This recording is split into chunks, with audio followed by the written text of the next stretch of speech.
akhirati min nasib. Wa qala an-nabiy sallallahu alaihi wasallam khairukum man tala umruhu wa hasuna amaluhu. Wa fi riwayatin idza arada Allah bihi 'abdan khairan ista'malahu.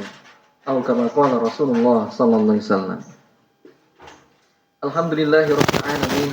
Jamaah sidang Jumat rahimakumullah. Ittaqillah haitsu ma kunta wa adbi'is sayyi'atal hasanata tamhuha wa khaliqin nas bi khuluqin hasanin. Jamaah salat Jumat wonten ing Masjid Al-Huda Sibila ingkang pun tansah mulai dari Allah Subhanahu wa taala. Alhamdulillahirabbil alamin, bersyukur kepada Allah Subhanahu wa taala di kesempatan yang berbahagia ini kita diizinkan untuk bisa menjalankan kewajiban kita sebagai seorang muslim untuk salat Jumat dengan berjamaah. Di mana hari ini kita masih dalam suasana bulan Dzulhijjah. Baru saja kemarin kita menjalankan satu perayaan hari raya Idul Adha, di mana sebaik-baik amalan di hari nahar, di hari Idul Adha itu adalah menyembelih hewan kurban. Alhamdulillah, masjid-masjid sudah mengadakan pengelolaan hewan kurban, disembelih, disalurkan ke masyarakat sekitar yang membutuhkan. Maka hadirin rahimakumullah, ini satu hal yang perlu kita pegang lagi, perlu kita reminder lagi, perlu kita ingat-ingat lagi, bahwasanya Idul Adha di bulan Dzulhijjah ini bukan hanya sebatas rutinitas yang pangapunten. Bukan hanya sebatas rutinitas tahunan. Oh, tahun kemarin kita Idul Adha, tahun ini Idul Adha, bisa jadi tahun depan juga Idul Adha. Maka hadirin rahimakumullah, ini menjadi salah satu pelajaran berharga, momentum berharga, di mana ini menjadi salah satu cara Allah untuk mengingatkan lagi, untuk mengajak lagi untuk agar kita semakin taat kepada Allah. Belajar dari pengalaman Nabiullah Ibrahim dan Ismail alaihissalam. Diberikan rezeki berupa anak, diberikan rezeki berupa keturunan, yang mana itu penantian yang cukup lama kalau kita bisa melihat secara utuh kisah tersebut. Ini jangan sampai Idul Adha berlalu begitu saja tanpa kita mendapatkan memori, hadirin rahimakumullah. Dari kisah itu, kisah yang sangat sering kita dengar, sering disampaikan kepada anak-anak kita, bahkan bisa jadi kita sudah sering mengulang atau mendengar berkali-kali. Tapi izin kesempatan yang berbahagia ini kita akan mengambil point of view-nya, mengambil sudut pandang yang menarik, di mana korban yang baru saja kita jalankan kemarin bukan sebatas menyembelih binatang, bukan sebatas hanya kita membagi-bagikan daging tersebut, tapi di balik itu semua ada satu poin yang harus kita pegang, di mana Allah sedang memberikan pelajaran kepada kita bahwasanya hidup itu pasti diuji. Maka kisah Nabi Ibrahim dan Ismail ini menjadi gambaran yang luar biasa, di mana kehidupan beliau penuh dengan ujian. Sebelum mendapatkan anak, karena penantian ini cukup panjang, bertahun-tahun, puluhan tahun beliau menantikan kehadiran seorang anak. Di mana umumnya dari kita ketika menikah seringkali didoakan, ya semoga menjadi keluarga sakinah mawaddah warahmah, segera mendapatkan anak keturunan. Masya Allah, ini luar biasa doa-doa dari yang hadir di walimah tersebut. Tapi Nabiullah Ibrahim dengan izin Allah itu diuji dengan ditundanya beliau mempunyai anak keturunan. Begitu beliau punya anak keturunan, setelah berpisah sekian lama, akhirnya Allah ngasih satu perintah yang tidak masuk akal bagi ukuran manusia pada umumnya, di mana ini diabadikan dalam surah As-Saffat ayat 102. Falamma balagha ma'ahu sa'ya qala ya bunayya inni ara fil manam anni adbahuka fanzur madza tara. Ketika di usia Ismail, anak tercinta yang dinanti-nantikan setelah sekian tahun, cintanya Nabi Ibrahim, cinta seorang ayah kepada anak yang sudah dinanti-nantikan. Ya Allah, ini luar biasa. Tapi di situ Allah perintahkan untuk menyembelihnya. Kemudian dikomunikasikanlah perintah itu kepada sang anak, wahai anakku, aku melihatmu dalam mimpiku. Kalau mimpi seorang nabi ini adalah wahyu, perintah dari Allah. Maka di situ Nabi Ibrahim menyampaikan kepada putranya, aku melihatmu dalam mimpiku, wahai anakku, aku menyembelihmu. Bagaimana menurutmu? Masya Allah, kalimat yang sangat lembut sekali, kata-kata yang sangat hati-hati sekali yang dipilih oleh seorang ayah kepada anaknya. Kemudian jawab anaknya, ya abadi, wahai ayahku, if'al ma tu'mar, lakukan apa yang diperintahkan kepadamu, karena engkau pasti akan menemukanku dalam keadaan hamba yang sabar. Hadirin rahimakumullah, di sini sebenarnya kalau ukuran manusia, perintah dari Allah yang tidak masuk akal ini tentu mempunyai dua pilihan. Kalau umumnya manusia, kita bisa menjalankannya atau juga bisa menolaknya, gitu. Tapi dalam hal ini Allah itu sedang memberikan ujian kepada Nabi Ibrahim. Apakah cintanya di dalam hati Nabi Ibrahim itu lebih besar cintanya kepada anak atau kepada Allah? Ternyata Nabi Ibrahim yang menjadi teladan kita itu memberikan cinta yang besarnya kepada Allah. Dan di waktu itu Allah pengen melihat respon, pengen melihat tanggapan dari Nabi Ibrahim. Kira-kira apa yang dilakukan? Ya, Masya Allah. Dan Masya Allah, tabarakallah, begitu akan disembelih dengan izin Allah, Allah melihat keseriusan, ketaatan, dan pengorbanan Nabi Ibrahim. Kemudian Allah bilang cukup. Wa fadainahu bidzibhin azim. Kemudian Allah menggantikan sembelian itu dengan seekor domba yang besar. Allah pengen melihat respon. Pangapunten hadirin rahimakumullah, begitu juga dengan hari ini kita. Kami menasihati diri kami pribadi. Hidup ini pasti ada ujian.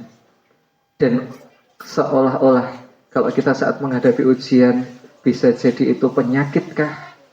Bisa jadi itu hutangkah? Bisa jadi itu keluargakah, ujian keluargakah? Di situ hadirin rahimakumullah, sebagai bentuk cintanya Allah kepada kita, dan Allah pengen melihat respon kita.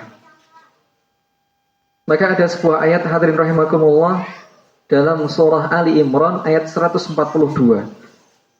Ini ayat ini menggambarkan tentang relate-nya kehidupan kula lan panjenengan sami. Allah bilang, am hasibtum an tadkhulul jannah. Wahai manusia, apakah kalian mengira kalian bakal masuk surga? Apakah kalian mengira kalian bakal bahagia hidupnya? Apakah kalian mengira kalian bakal sukses, berhasil? Sedangkan Allah itu belum melihat. Walamma ya'lamillahu alladhina jahadu minkum wa ya'lamas sabirin. Sedangkan Allah belum melihat siapa di antara kalian yang sungguh-sungguh serius, siapa di antara kita yang sabar. Maka hadirin rahimakumullah, saya yakin di antara panjenengan semua punya cita-cita, yang pengen punya rumah, yang pengen usahanya berhasil, yang pengen punya anak yang sukses, yang pengen usia tuanya itu bahagia bersama pasangan, bersama masyarakat, yang pengen sampai puncaknya itu adalah meninggal dalam keadaan husnul khotimah. Maka di situ cita-cita kita semua.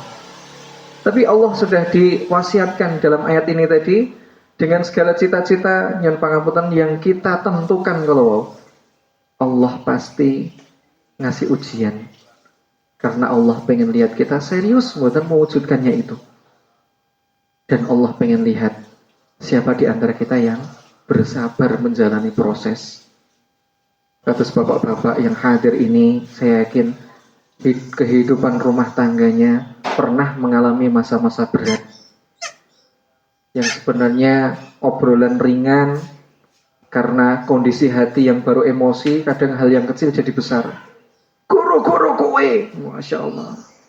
Maka dari situ hadirin rahimakumullah, dari ujian-ujian yang Allah datangkan dalam hidup kita ini, Allah pengen melihat respon kita. Saat kita hari ini, Masya Allah, Tabarakallah, ini kita bisa dimudahkan oleh Allah untuk bisa hadir di masjid, untuk sholat, untuk beribadah, untuk ngaji, untuk sedekah dan sebagainya. Maka di sini Allah pasti kasih ujian.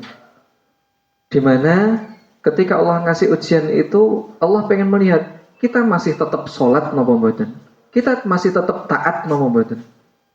Karena ada satu nasihat yang begitu dalam, hadirin rahimakumullah. Kalau ada musibah yang lebih besar daripada sendal kita hilang di masjid, ini pangapunten, kan kita sering kejadian sendal di masjid hilang gitu ya. Tapi ada musibah yang lebih besar daripada itu, yaitu sendal, sepatu kita tidak pernah terlihat di masjid. Na'udzubillahi min dzalik. Lalu bagaimana kita mau minta rezeki?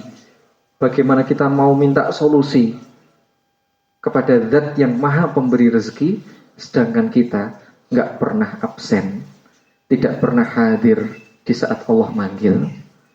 Ini nasihat untuk diri kami pribadi, hadirin rahimakumullah, terkhusus kepada hari ini bapak-bapak, mas-mas semuanya yang sedang mempunyai cita-cita, sedang mempunyai impian, yang sedang mempunyai rencana. Semoga Allah berikan kemudahan, dan semoga nantinya di setiap ujian yang hadir ini, hati kita masih tertaut kepada Allah, hati kita masih eling dumateng Allah, dan jangan sampai nama kita dicoret dari Allah Subhanahu wa taala di setiap amal kebaikan. Na'udzubillahi min dzalik. Demikian hadirin rahimakumullah sedikit yang bisa kami sampaikan. Maka momentum Idul Adha kemarin, momentum Dzulhijjah ini jangan sampai jadi rutinitas tahunan mawon, tapi bagaimana menjadikan kita menjadi hamba yang semakin taat kepada Allah dalam segala kondisi, dalam segala ujian, dalam segala cobaan. Barakallahu li wa lakum bil Qur'anil azim wa nafa'ani wa iyyakum bima fihi minal ayati wa dzikril hakim wa taqabbal minni wa minkum tilawatahu innahu huwat tawwabur rahim.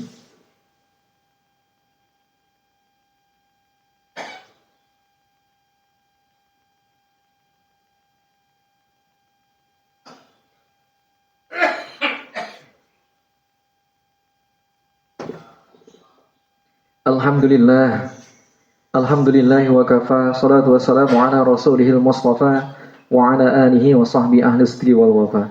Allahumma salli wa sallim barik ala sayyidina Muhammadin wa ala alihi wa sahbihi ajma'in. Qala Allah ta'ala fi kitabihil karim, a'udzu billahi minasyaitonir rajim, bismillahirrahmanirrahim. Yu'til hikmata man yasha wa man yu'tal hikmah faqad utiya khairan katsira. Wa qala an-nabiy sallallahu alaihi wasallam, Iqra'ul Qur'an fa innahu ya'ti yaumal qiyamah syafi'an li ashabi. Fa ya ayyuhal hadirun ittaqullah haqqa tuqatih wa la tamutunna illa wa antum muslimun. Innallaha malaikatahu yusholluna 'alan nabi ya ayyuhalladzina amanu shallu 'alaihi wa sallimu taslima. Allahumma shalli wa sallim wa barik 'ala sayyidina Muhammadin wa 'ala alihi wa sahbihi ajma'in. Allahumma ighfir lil muslimina wal muslimat wal mu'minina wal mu'minat al-ahya'i minhum wal amwat innaka antas sami'un qaribun mujibu da'wat wa ya qadiyal hajat. Allahumma ighfir lana dhunubana wa liwalidina warhamhum kama rabbayana shighara. Allahumma inna nas'aluka min khair ma sa'alaka min nabiyyika Muhammadin sallallahu alaihi wasallam wa na'udzu bika min syarri ma sta'adaka min nabiyyika Muhammadin sallallahu alaihi wasallam wa antal musta'an wa alaikal balagh la haula wa la quwwata illa billahil aliyyil azim. Ya Allah ya Fattah ya Alim ya Razzaq ya Karim, iftah qulubana fi futuhil arifin. Ya Allah, siang hari ini kami berkumpul di majelis yang mulia ini ya Allah. Kami berkumpul di masjid yang kami cintai ini ya Allah. Ya Allah, kami berkumpul bersama bapak-bapak, mas-mas, saudara kami semua ini ya Allah. Ya Allah ya Rabbal Alamin, kami menyaksikan beliau semua ini adalah orang-orang yang salih. Dekatkanlah dengan orang-orang yang salih, kumpulkanlah bersama orang-orang yang salih, hadirkan lingkungan yang baik dalam kehidupannya. Ya Allah ya Rabbal Alamin, kami berterima kasih ya Allah saat kami masih sering bermaksiat, saat kami masih bergelimang dengan dosa. Engkau izinkan kami berbuat baik, Engkau masih izinkan kami bertemu dengan orang-orang baik yang mengajak kami dalam kebaikan. Ya Allah ampuni dosa-dosa kami ya Allah, yang sengaja maupun yang tidak sengaja, yang kami sadari maupun yang tidak kami sadari, yang kami lakukan terang-terangan maupun sembunyi-sembunyi. Ya Allah ya Rabbal Alamin, dengan wasilah silaturahim ini ya Allah, panjangkanlah umur kami dalam ketaatan dan kemanfaatan. Karuniakan kesehatan lahir dan batin, dan akhiri usia kami dengan husnul khotimah, dengan jariah yang melimpah. Ya Allah ya Rabbal Alamin, jadikanlah keluarga kami keluarga yang sakinah mawaddah warahmah. Izin ya Allah untuk bisa mendampingi anak keturunan yang solih solihah. Karuniakan kepada kami ya Allah rezeki yang halal barokah melimpah, turah-turah bisa ziarah Mekah Madinah, bisa bermanfaat untuk umat.